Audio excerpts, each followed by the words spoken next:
Hello. Hello po. Hi. Hello. Taga saan po Hello. kayo, sir? Dito ako sa sa Leyte, Oh, sa Tacloban okay. po. Okay. Nasa ano po ako, Makati, sa Camia Street. Saan po, ma'am? Ay, Sa Makati, sa Camia Street, sa Barangay Camia. Wag mo na banggitin yung barangay, ma'am. Basta sa Makati. Okay. Sa Makati lang po. Makati. Sorry po. Diyan po, Pati yung street, diyan po baka, yung baka tuntunin ka trabaho po mo. mamaya. Pati yung street na Ha? banggit. Diyan po kayo nagtatrabaho. Opo.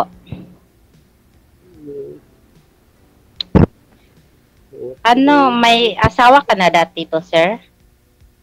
Oo, dati mayroon. Ilang years na kayo hiwalay? Hiwalay ba or Hiwalay po. Siguro, 2019. 2000? Oo. Medyo tagal na pala eh. Oo.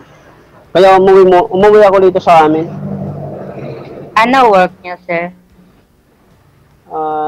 Dati cook po ako dati. Nagtatrabaho diyan din sa Makati dati, Ngayon, sir. Ngayon sa daw. restaurant. Ngayon daw po ano trabaho nyo?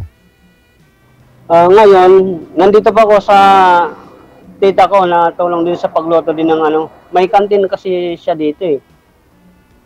Kumbaga ako rin nagluluto dito. Bali yung asawa nyo naiwan po dito sa Maynila. Ay, wala po sir. Nandun po siya sa, sa Pangasinan. Ah. Pero may contact din kayo, sir. May anak ba kayo? Oh, may anak po. Pero wala lang akong contact. Yung na lang. Tawag ko yung mga bata na lang minsan na-chat sa akin.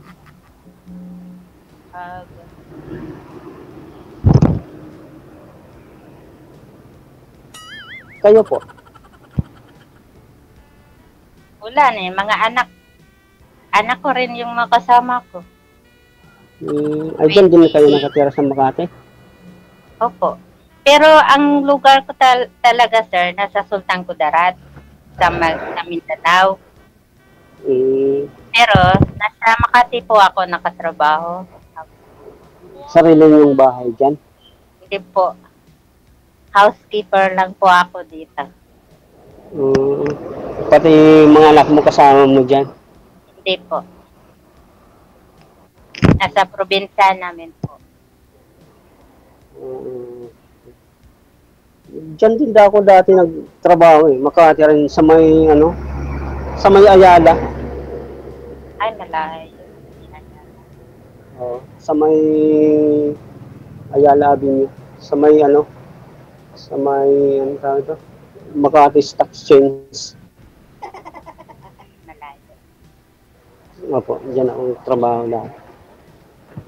Hiwalay din po kayo sa asawa, ma'am? Yes po, 2018. At 2018. Tagal na ko lang hiwalay.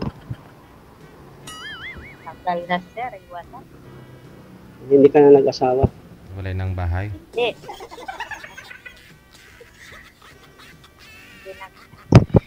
Hindi na nag-asawa. Hindi na, sir. Ay, wala ka nang balak mag-asawa. Sir. Ano lang. Yes lang. Sir, Excuse lang po. Ma'am, wag niyo po itutok electric fan sa inyo kasi hindi po mariintindihan yung busis mo. Ito, sir. Wag niyo po igalaw ha, yung mic ninyo masakit sa tainga. Okay po.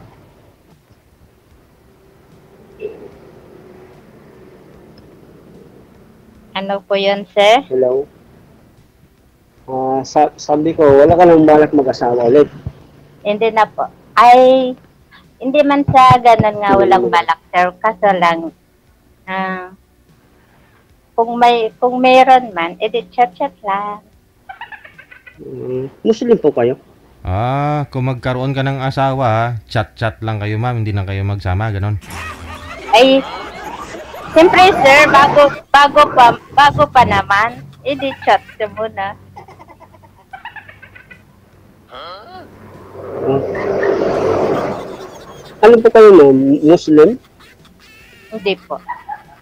Hindi mo siguro alam, sir, kung Muslim. Isa ako IP. Nasa Sultan Kudarat. Um, Hindi mo alam yan, sir? ngayon po. Yung IP? Isang IP? Hindi po, ma'am. Ano po yan?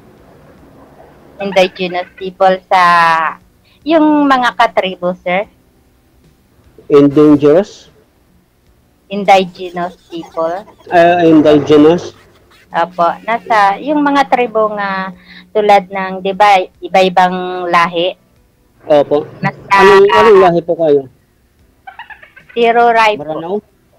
Hindi, Tiroray. Terrorize? Tiroray.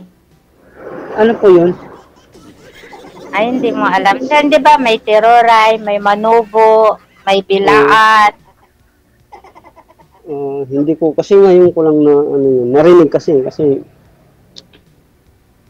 Oo hindi nga ko eh. lang- Lugi ka, sir. pero okay lang naman, mabait naman po kaya na. Lugi ka, sir. Wala kang alam sa mga tribo. Wala. Hindi katulad lang dito sa amin, ano, Waray, Bisaya, ganun, Cebuano, Ilonggo. Kasi doon sa amin, sir, halo kasi ang mga tao. Ilonggo, Ilocano, may Muslim. May Halo tiroray. kasi. Terrorist. Pero, Tiroray. T-E-D-U-R-Y. Tiroray. R-A-Y. ano po? Okay naman po yun, ma'am. Mabait naman nata yung, ano nyo, yung tawag pa? Yung tribe nyo. Okay naman po. Wala naman ikamamatay Hindi. doon sa tribo. Joke lang, sir, ah. Hindi naman nakakatakot pumunta doon. Hindi naman. Hmm, Hindi naman nakakatakot doon, sir. Hindi naman siguro lahat ng tao kumakain ng tao, sir. Joke.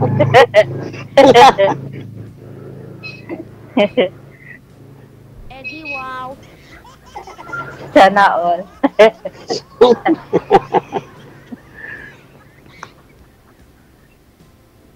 Ay, yung mga anak ko pala, sir, nasa inyo din? wala Nakatira? po. Hindi naman kasi, hindi naman kasi niya binigay sa akin. Ay. Sabi ko okay lang kasi gusto ko lang naman hindi sila magkahiwa-hiwalay ba. Doon na lang sa kanya. Pero ginasuportahan mo sila, sir. Ano pa? Ginasuportahan mo man sila. Opo, nakasuporta dati. Dati? Bakit ngayon wala na? So, kasi parang parang nagkagulo kasi yung ano namin yung mga kondo, parang nagkakalukuhan na lang ba. Kaya in-stop ko muna yung padala ko doon sa kanila yung yung pang-allowance na sa sa eskwelahan. Kasi ang sabi ko, dito na lang kayo mag-aaral sa amin. Dito ko na lang sila, pupuntahin ko lang dito na lang sila mag-aaral sa probinsya namin. Yun ang gusto ko. Ayaw naman payagan. Sabi ko, dito na lang kayo kung gusto mo. Sabi ko, kung gusto nyo mag-aaral ng pwede naman kayo ako dito sa probinsya namin mag-aaral. Ano na po ba, sir? Elementary, high school, college na? Ang alin po, sir? Yung mga anak mo. Yung mga anak ko, second year college na po at saka yung senior high, grade 12. Aha. So hindi po kayo nagsusupport doon? Yung nanay na lang nagpapaaral? Opo, siya na lang kasi parang nanluloko na lang sila. Sabi ko, ibigay mo lang sa akin, hindi ako na lang magpapaaral dito. Papuntahin na lang dito yung mga bata. Hindi ako na lang magagastos sa pag-aaral. Ayaw naman yung papuntahin dito sa amin. Kaya tinigil ko muna. Pero ewan ko lang yung itong pasukan kung anong magkano sila lang sa akin, mag-chat sa akin. Kung ano nila gusto mangyari na papuntahin nila dito. Kasi sabay-sabay na silang mag-college eh.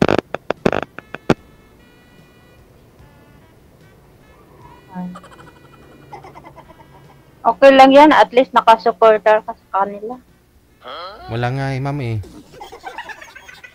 Dapat isupporter niya eh. Hanggang ngayon eh. Para yung mga anak niya, hindi naman sila na ano sa kanya. Hindi naman sila masisi. Ibig sabihin yung asawa niyo, ma'am, nagsusupport naman po sa mga anak ninyo? Oo. Kahit hiwalay kami. Siyempre, may asawa yun siya eh. Yun lang. Minsan, nagsusupport siya. Tinatago niya. Magalit naman yung asawa niya dati. Yung asawa niya, ngayon. Tinatago niya lang. Si Sir wala pang asawa eh. Ha? Si Sir Raul wala pang asawa. Wala pa, sir. Wala pang pagtataguan. Walang pagtataguan.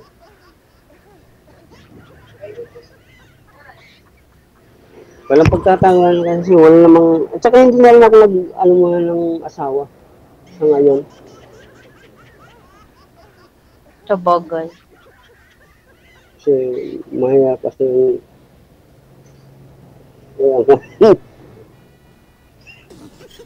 Kaya nga eh. Kaya baka pumunta dito sa Molpot. Sabi ko, kailang welcome naman sila sa ako magpaaral sa kanila.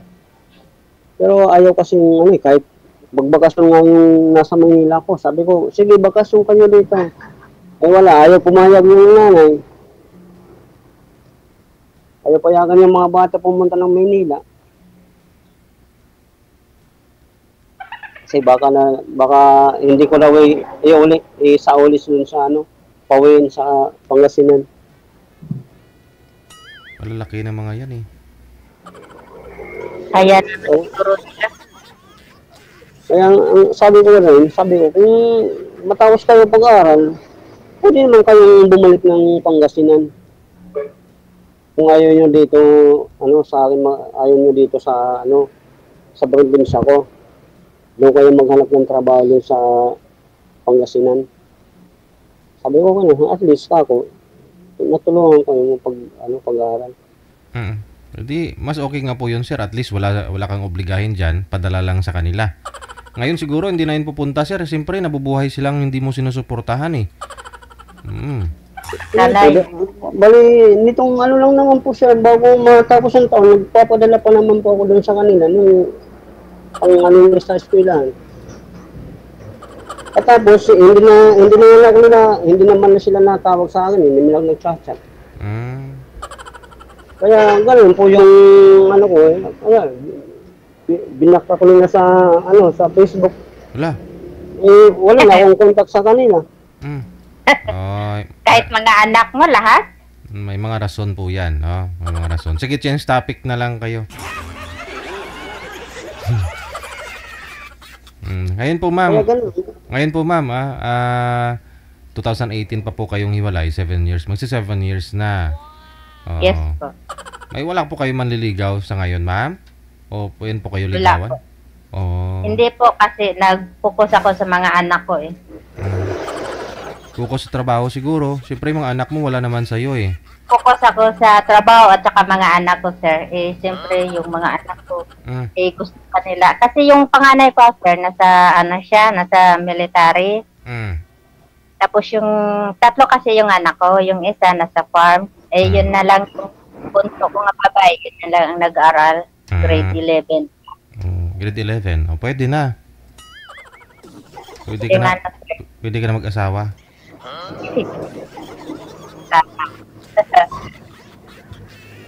Pwede ka naman mag-asawa. May manliligaw sa'yo. Pero wala kang bisyo, sir. Tulad ng, wala kang bisyo. Yung inom sa alak or ganun. Wala. Hindi naman ako gano'n lang. Nainom ako minsan lang. Mga isang buwan, isang beses lang. Ayan. Buti. Nakakalasing kasi yung alak eh. Kaya nga eh.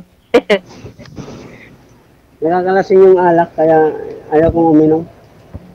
Baka ayaw mo minom, tago-tago ang inom mo eh. Joke lang. Wala, kahit hindi rin. Hindi rin. Aw.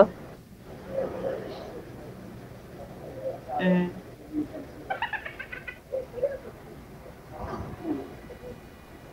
Kayo po,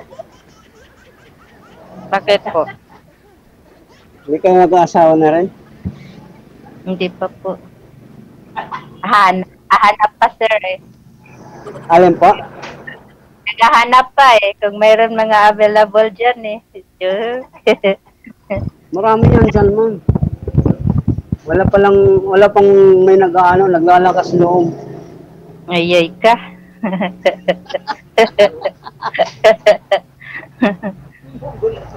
Kahit sa messenger ma'am, walang nanliligaw? Wala po. Kasi puro mga yung mga amo ko dito, sila na lang makukontak ko, mga pamilya ko, yun lang. Ay ganon. So ibig sabihin ngayon lang po kayo naghanap talaga. Hindi po kayo kahit sa wall ninyo, hindi po kayo nagpo-post ng mga Nagpo-post lang ng mga picture lang, ganun lang yun. Pero walang nagla-likes tapos nagla-love doon tapos sabay PM na ang ganda mo naman. Walang ganon. Wala po sir. Like lang, gano'n. Lang sila. Wala na.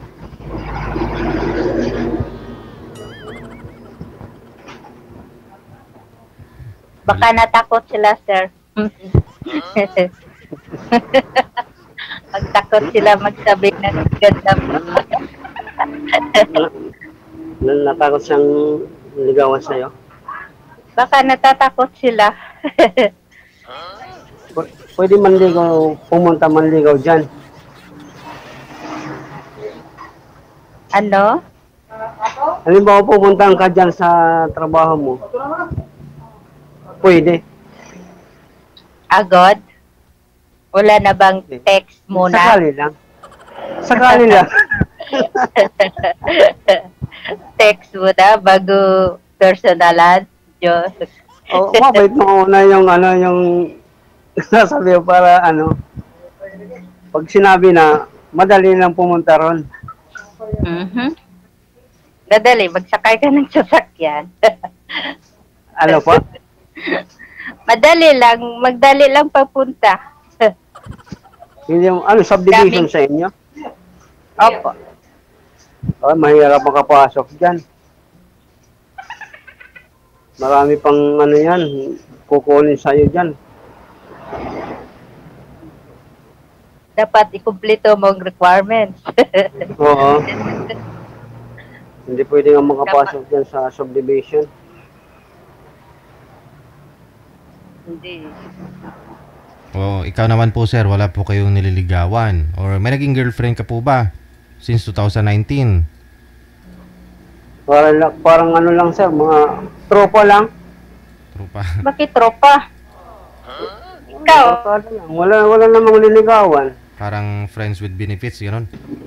Parang lang, in-enjoy lang yung buhay na na walang asawa. Uy, connecting si ma'am. Parang nabuhusan na yata ng load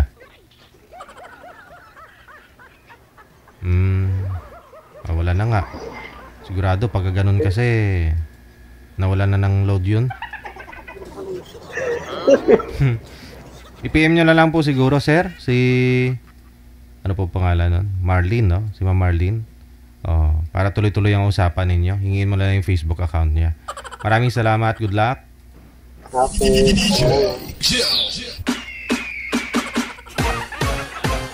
Mukhang ayaw yata maniwala ni ma'am na walang naging girlfriend si sir sa 6 years.